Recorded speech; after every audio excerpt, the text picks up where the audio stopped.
असं सॉफ्ट झालेलं आहे. आता याला मी एक अर्धा तास छान असं कपड्याने झाकून ठेवणार. तर आपली आउटर कवरिंगचा जो बेस आहे तो रेडी झाला आहे. आता आतला स्टफ कसा बनवायचा ते बघूया. तर इथे मी सुकी जिन्नस घेतले, हिरवा हरभरा स्वच्छ धुवून, मीठ, 2 मिरच्या, लसणाच्या पाकळ्या आणि अद्रकचे 2 तुकडे. यात मी जिरं, सोप आणि धना घेतलं आहे. आता ह्याला ना सुखं आपण एकदा छान ड्राय रोस्ट करून घेऊया. खमंग याचा असा छान सुवास सुटायला लागलाय म्हणजे, आणि थोडेसे गोल्डन ब्राऊन झाले तर आपण याला बंद करून जिन्नस मी याची छान एक बारीक थोडीशी आबडधोबड भरड काढून घेणार आहे.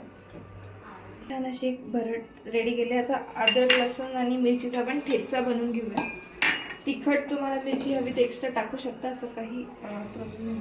हे जे हिरवे हरभरे आहेत त्याची मी एक म्हणजे प्युरी टाईप, थोडंसं पेस्ट टाईप रेडी करणार आहे मिक्सरमध्ये. मी भाजले नाही आहे आत्ता, चला नंतरून आपण बघू. सगळे जिन्नस तर तुमच्या ओळखीचे झालेच आहेत, पण आता यात मी थोडंसं बेसन आणि गरम मसाला ॲड करणार आहे. बेसनने एक छान टेक्स्चर येतो मसाल्याला. तर चला सुरुवात करू. सर्वात आधी आपण इथं तेल टाकून,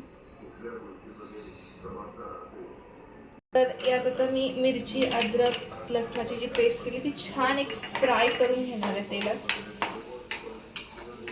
मी बेसन ॲड करून छान एक 5 मिनटं त्याला भाजून घेणार आहे.